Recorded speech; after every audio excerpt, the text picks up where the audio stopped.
A pergunta que toda a população iguaçuense se faz, e faz também ao poder público, é em relação ao contrato entre o município e o consórcio Sorriso, haja vista que o serviço não vem sendo desempenhado da maneira satisfatória, como se espera de um serviço de transporte coletivo, que deve ser funcional, que deve ser eficaz e que principalmente deve custar um valor justo.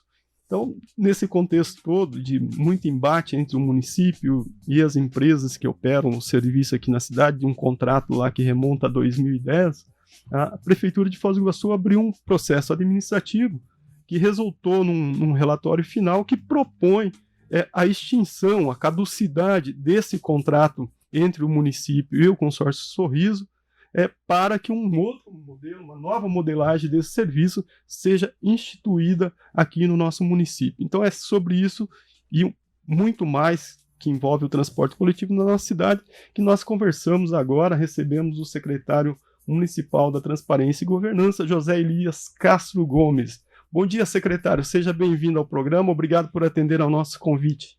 Bom dia aos ouvintes aí da Rádio Clube aí, agradeço aí o convite, é sempre bom, né, através da imprensa aí a gente ir pautando essas situações aí que da prefeitura como um todo, né, não só as negativas, mas as positivas também. Muito bem, secretário, as empresas de ônibus tinham 10 dias para apresentar a defesa em relação a esse procedimento administrativo, do qual inclusive o senhor é o autor por ser o gestor do contrato, e que propõe aí o rompimento, não é o rompimento o termo jurídico que se usa, né, mas a caducidade desse contrato, e a gente pergunta como é que ficou, as empresas apresentaram essa defesa, se apresentaram, que tipo de argumentação elas trouxeram para o município, se contrapondo aí a essa sugestão feita pelo processo administrativo de extinção do contrato. Paulo, é sempre importante, né, a gente fazer um resgate histórico aí do problema de mobilidade de Foz do Iguaçu, né? Então a gente tem, antes de 2010, a gente já vinha com problemas. A cidade não era bem atendida nas suas linhas, os ônibus eram problemáticos, e depois disso, em 2010, nesse contrato, que até é uma origem assim complexa, né, por causa que esse contrato é o mesmo contrato que tem em outras cidades, que faz parte também da Operação Riquixá, né? É o mesmo que tem, que hoje esse processo corre na vaga da Fazenda Pública em Guarapuava.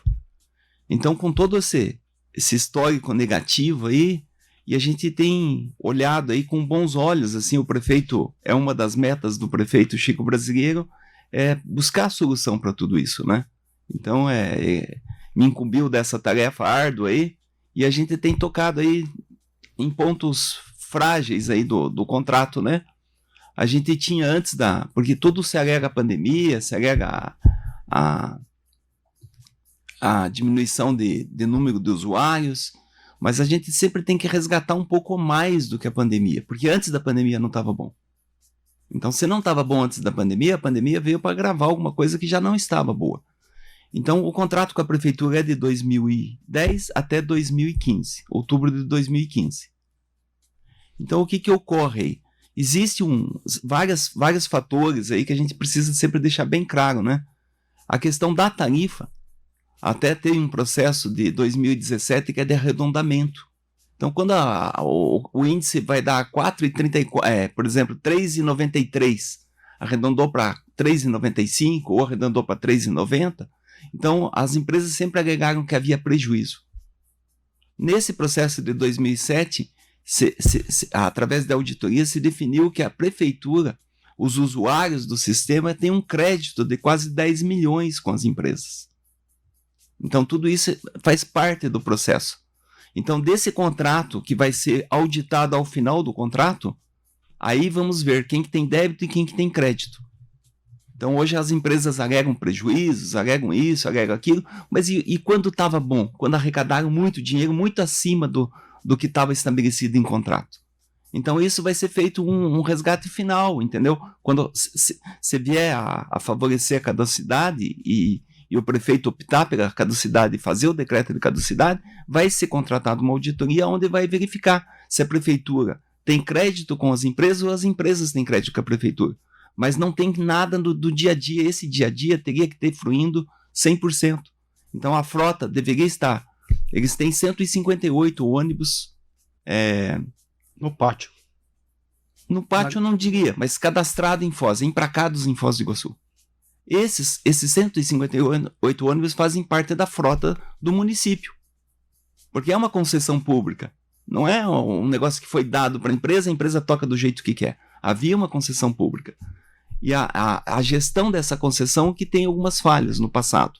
Então que a gente vem tentando resgatar. Eu assumi esse desafio no dia 8 de junho, no dia 9 eu abri o processo administrativo. Que culminou com essa proposta de caducidade. Muito mais na redução de frota. Esse é o argumento central? Esse é o argumento central e o argumento principal e é onde mais a população sofreu. Porque quando você fez os decretos que precisaria utilizar 50% da capacidade do ônibus, era um momento que a frota toda teria que estar na rua. Se teria usuário ou não teria usuário, não é um problema do consórcio. É um problema de acerto de contas que, se caso a prefeitura não viesse a pagar, provavelmente eles vão buscar também amparo judicial. Então, essa questão de dizer que não pagou, isso daí não existe. Isso daí não é uma relação do dia a dia que a gente tem que estar explicitando e dando publicidade. Porque eles têm o contrato, eles têm os amparos judiciais que eles podem buscar, a qualquer momento eles poderiam ter buscado. E o que eles fizeram? Eles jogaram os motoristas e os funcionários das empresas contra o município, que a relação nem é com o município. E a gente foi apurando e a gente percebeu que eles pagavam os impostos, pagavam os investimentos e não pagavam os funcionários. Não tinha motivo nenhum de não pagar os funcionários. Sem contar uma redução de rodoviários, né, com demissão de praticamente todos os Sim, um sistema cobradores. Hoje com 158 ônibus, você tem uma média de 3 motoristas por ônibus. Então você teria que estar gerando em torno de 480, 500 empregos diretos. Que também isso faz parte também da concessão pública, gerar empregos também. E hoje acho que nós temos no máximo aí 220 funcionários. José Elias, só voltando aqui à pergunta inicial do Paulo, em relação à questão do prazo, né? Você fez o contexto, né? Que eu acho que se a gente for fazer o resgate histórico aqui, a gente vai ficar a manhã inteira para apontar as indas e vindas do transporte coletivo, da concessão. Mas, assim, eu acho que, assim como os ouvintes, tem interesse nessa questão das datas a partir de então, né? Porque o processo administrativo, ele foi publicado no Diário do Município, no dia 2 de dezembro, concedendo 10 dias para o consórcio apresentar sua defesa. Você falou que eles já apresentaram, imagino que dentro desses 10 dias. E a partir de agora, quais são os prazos, né? O prefeito já se manifestou? Não existe um prazo específico, né, Alexandre? O que deve acontecer nos próximos dias, na segunda-feira, às 16 horas, a gente apresenta o resultado de toda aquela pesquisa ampla que foi feita. Sim. Também havia sempre uns comentários, mas a prefeitura já sabe os problemas que tem. Mas não é saber, precisa instrumentalizar, precisa documentar. Então foi feita uma pesquisa ampla, não é com você que utiliza o ônibus, às vezes em determinada linha. A gente fez uma pesquisa com os motoristas, com os funcionários das empresas, a gente fez uma pesquisa com quem deixou de usar o transporte público. Então a gente ampliou muito mais, a gente fez uma pesquisa por linhas, a gente deixou em aberto também questões que a população poderia também nos ajudar, indicando qual que seria o caminho para uma melhora. Então tudo isso foi instrumentalizado e na segunda-feira, às 16 horas, juntamente com o Fostrans, a Câmara Municipal, o Conselho Municipal de Trânsito e o sindicato, a gente vai fazer a apresentação dos resultados dessa pesquisa para toda a população. O prefeito vai estar presente, é o momento, acho que, da população se unir, ir para a Câmara também, para cobrar também melhores soluções para tudo isso, e eu acho que esse é o caminho. A população tem que estar junto. A gente tem essa questão da tarifa, a tarifa vai aumentar, não vai aumentar? Uma guerra que a prefeitura praticamente fez uma batalha sozinha. Os empresários que pagam o Vale Transporte, onde estavam nesse momento que a tarifa ia subir de R$ 4,10 para R$ 5,00? Eu não vi movimentação de nenhum sindicato, de nenhum empresário buscando porque quando você aumenta a tarifa, você vai aumentar o produto na prateleira. Então, aonde estavam os empresários, a associação comercial, a BH, aonde estavam todo mundo, porque quando a passagem estava para subir? Num sistema caótico, um sistema que não funciona. Como que nós vamos saber o valor da tarifa se nós temos metade da frota rodando? Há necessidade de 1 ou 2 garagens para metade da frota. Nós poderíamos ter economizado. Os empresários economizaram, brigaram pelo aluguel, brigaram por isso, brigaram por aquilo, para diminuir os custos no momento da pandemia. E as empresas o que fizeram? Secretário, o senhor não deixa de ter razão nessa sua cobrança, mas também olhe por outro lado, né? Há uma leniência bastante grande dessa gestão do prefeito Chico Brasileiro, porque, veja, até o ano passado e este ano, se não estou enganado, as empresas obtiveram auxílios, benefícios na forma, lá atrás, na isenção de ISS para compra de ônibus com ar-condicionado, na forma de adiantamento de compra de vale-transporte como um auxílio, um fôlego para as empresas, né, de intervenções que não chegaram a lugar nenhum, né, pelo menos pensando na solução do problema. Então, dá para se entender também esse afastamento aí da sociedade civil e empresarial de qualquer movimento assim mais efetivo, penso eu. Tentar esclarecer tudo isso, né? O prefeito Chico Brasileiro, ele defende um modelo novo, um modelo mais humanizado, talvez até se torne uma política pública, assim como escola, como saúde, né? Porque hoje quem utiliza o transporte é as pessoas que mais têm necessidade. Eu te dou um exemplo prático aqui da minha vida como empresário, né? Quando iniciei, eu tinha 22 funcionários, 18 usavam Vale Transporte. Eu entreguei em 2019 a minha empresa com 200 funcionários e 198 utilizando carro ou veículo próprio.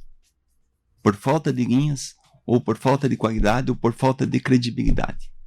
Então, não é só um histórico essa questão que você avançou na questão das intervenções, todas as intervenções nos instrumentalizaram.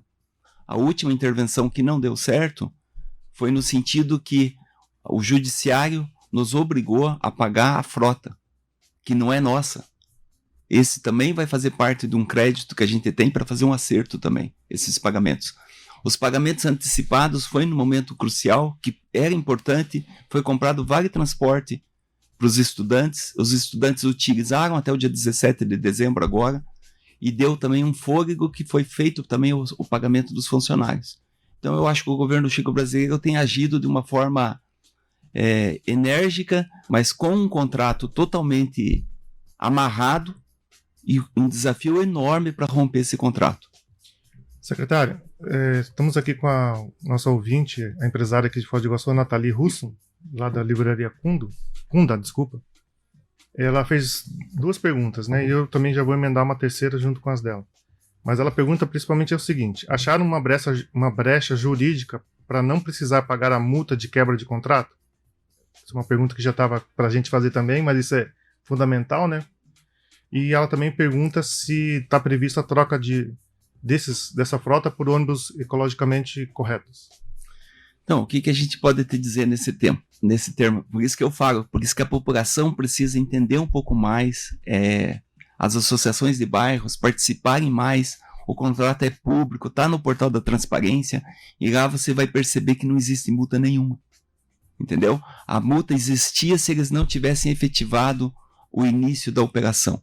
A partir do início da operação, se suspendeu toda e qualquer multa sobre quebra de contrato. Inclusive do município pagar para o consórcio. Eu acho que a Nathalie pergunta nesse sentido, que se o município quebra, a prefeitura quebra o contrato. Sim, mas mas quando você tem uma relação... O consórcio poderia ir na justiça cobrando uma indenização do município? Eu acho que eles não vão deixar de fazer mesmo pegar caducidade. Porque o amparo jurídico deles, os escritórios que trabalham para eles trabalham em cima disso. As concessões públicas, a tendência delas é enraizar. Elas fazerem, às vezes, situações que às vezes o município nem pediu, mas elas vão fazendo.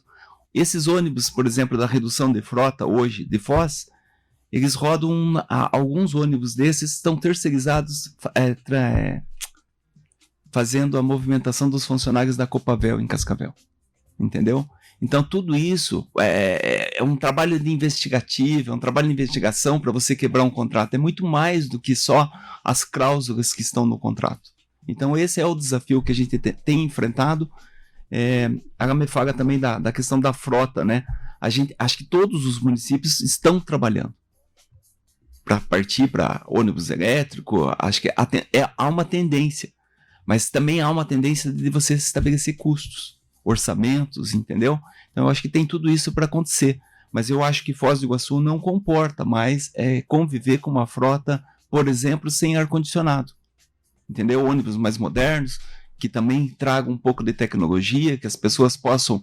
Hoje em dia muita gente trabalha online, então tem que ter um Wi-Fi, então acho que tem coisas que tem que ser caminhadas para esse sentido. Secretário, pois não, Alexandre, pode seguir. Fica à vontade. Secretário, o fato da prefeitura vir reafirmando nesses últimos meses, aí, principalmente, de que não haverá uma nova intervenção né, agora o senhor reforçou, né, essa decisão do município de buscar um novo modelo para o transporte coletivo aqui em Foz do Iguaçu. A gente pode imaginar que estamos falando de uma municipalização do serviço? Não, eu creio que não. A prefeitura, eu acho que a situação hoje das prefeituras como um todo, né? A gente é prestador de serviço. Não sei se você consegue compreender essa questão da prefeitura. A prefeitura presta serviço. As empresas prestadoras de serviço, no seu todo, aí, assim como também a escola também, hotéis são prestadores de serviço, o maior custo dela é mão de obra. Tem empresas que chegam a ter 70% da folha de pagamento no seu faturamento.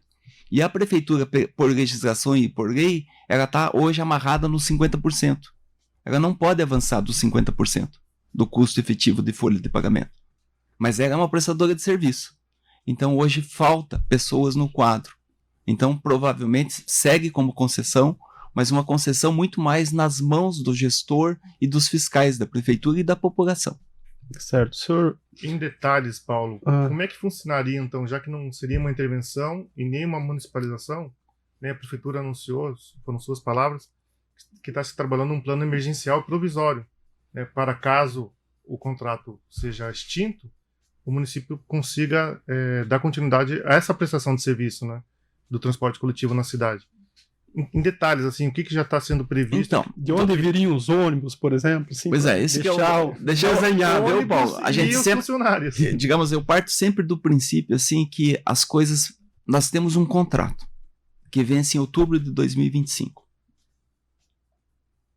Entendeu? O resto é suposições, que a gente trabalha nas suposições e não pode também ficar esperando, vai acontecer, não vai acontecer. Então, se caso aconteça a caducidade, que o prefeito opte pela caducidade, que hoje acho que está muito mais nas mãos dele, que ele já tem o processo pedindo a caducidade administrativa e já tem a defesa da empresa. Então, de posse desses dois documentos, ele tem que tomar uma decisão. Ele tomando essa decisão, eu entendo que o mercado hoje assimila o transporte de Foz. Nós vivemos numa cidade com 250 mil habitantes. Hoje nós temos uma média de 38 mil usuários por dia, sendo que desses 38 mil, em torno de 25% estão entre as gratuidades os portadores de doenças, os idosos acima de 60 anos, então, e os estudantes que pagam 50%. Entendeu? Os estudantes estão nesse bolo de 25%. Tá, em torno de 25% é uma média, que agora os estudantes vão diminuir, né? Porque é férias escolares, mas a média é essa, entendeu? Mas nós já chegamos a ter 80 mil usuários por dia. Entendeu? Então nós precisamos avançar. As pessoas gostariam de utilizar o transporte público, mas elas precisam ter credibilidade, saber que o ônibus vai passar no horário, que vai atender a sua região. Hoje nós tínhamos no início do contrato 44 linhas. Hoje nós estamos com 28 linhas. Secretário, e a cidade espalhou, a cidade cresceu nesses 10 anos. Sim, não cresceu tanto em população, mas assim, no final dos anos 90, como o senhor colocou, começo dos anos 2000, realmente tinha 80 mil usuários dias, né? E agora você aponta 35 mil. Então, se lá atrás já era ruim, como você apontou, então hoje caótico. Não, eu acho que, como eu tenho dito, né, não tem como ficar pior do que está, entendeu? Então, qualquer coisa que a gente avança junto com a população pode ser dias sofridos. Eu acho que num processo de caducidade é complicado. Nós temos também a questão dos trabalhadores. Num processo de caducidade, eles vão estar cumprindo aviso. Também não pode ser rompante, as coisas não podem ser rompantes. O que não pode é a população entender que não tem saída, que seja utopia a gente pensar num transporte público melhor para Foz do Iguaçu. E nesse sentido, o senhor disse que agora é uma decisão muito mais política, né, do prefeito Chico Brasileiro, porque não tem prazo para ele se manifestar. Mas você é secretário dele, são parte de um governo, com certeza vocês conversam sobre isso não só uma vez por dia, mas várias vezes por dia. Há um sinal se essa decisão vai ser tomada ainda nesse reta final do ano, ou se ele vai deixar passar a virada do ano para, de repente, apresentar a sua posição ou a posição do município em janeiro? Então, eu volto a frisar aqui a importância da população participar, porque a gente vê grandes debates acontecendo na Câmara Municipal e a população ausente. Entendeu? Então a gente precisa, nesse dia, no dia 16, na segunda-feira, às 16 horas, na Câmara Municipal, onde vai ser apresentados os dados dessa pesquisa.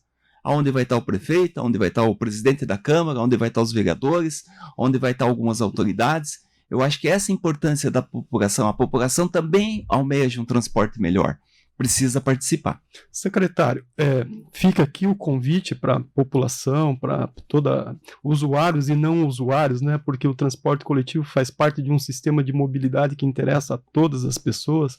Então fica esse convite, a gente reforça esse convite para que a comunidade acompanhe a prestação do resultado dessa pesquisa. Mas fica uma ponderação aqui. O principal interessado, no caso o usuário, o trabalhador, que precisa acompanhar esse debate, ele vai estar trabalhando nesse horário da audiência pública para apresentar os resultados. Não seria mais conveniente encontrar um horário mais alternativo para que o trabalhador pudesse participar desse debate? A gente sempre pondera tudo isso daí, né? Mas a gente sempre tem a questão assim que quando você trabalha com uma massa, nenhum horário vai ser bom. Se marcarmos sábado de manhã, não, mas sábado de manhã eu tenho meus afazeres, entendeu? Agora nós temos que criar prioridades, entendeu? Se a empresa vai pagar de R$ 4,10, R$ 5,90 por vale transporte por dia, se o trabalhador usa 2, são R$ 1,80. Nós estamos falando em mais de R$ 50 por mês. É um momento único que a população e os empresários têm que entender da importância. Entendeu? É questão de 1 hora e meia, mas às vezes é uma solução para os próximos 15, 20 anos. Então precisa ter a participação. O senhor tocou na questão do aumento da passagem, né? As empresas entraram na justiça, contextualizando um pouco, o contrato rege que em setembro deve ocorrer o aumento, né, ou a reposição de acordo com, né, as regras do mercado e questão inflacionária. A prefeitura não concedeu esse aumento, né, e justificou dizendo que não houve repasse de reajuste para os trabalhadores, também teve a redução da frota e foi parar na justiça. O consórcio Sorriso pede para elevar a passagem de R$ 4,10 para R$ 5,00. Esse processo segue, né? A gente teve decisões provisórias da justiça, tanto na primeira vara quanto no juiz de segundo grau. O senhor acha que a prefeitura, Foz do Iguaçu, vai ter uma vitória no final desse processo, impedindo o aumento? Eu acho que a gente avançou muito, viu? Avançou muito. A decisão foi muito enérgica, que a decisão em primeira instância em Foz do Iguaçu. Ela abordou outros temas anteriormente não abordados. Então ela está sensibilizada, a justiça também, no sentido de enxergar que nós não temos um mesmo sistema. A gente tem no contrato lá estabelecendo lá que o aumento salarial, que o aumento dos custos, o INPC, automaticamente esses 3 índices já gerariam um aumento da passagem. Só que nós estamos falando de um sistema como se tivesse completo. Hoje nós não temos mais esse sistema completo. Então, em primeira instância, a decisão foi não conceder liminar pelo aumento. Em segunda instância, todos os outros reajustes, houve uma decisão que dava 48 horas para o município elencar esses custos e aumentar a tarifa. Não transitado em julgado nenhum dos aumentos anteriores também. Então a gente segue brigando pela população e brigando por esse custo de passagem, que amanhã ou depois pode se tornar um crédito também do município. Então, em Curitiba, a decisão também do TJ foi favorável ao município e aos usuários, que é onde se enxergou que não tem amparo legal um aumento na circunstância que nós vivemos hoje do transporte em Foz. Muito bem.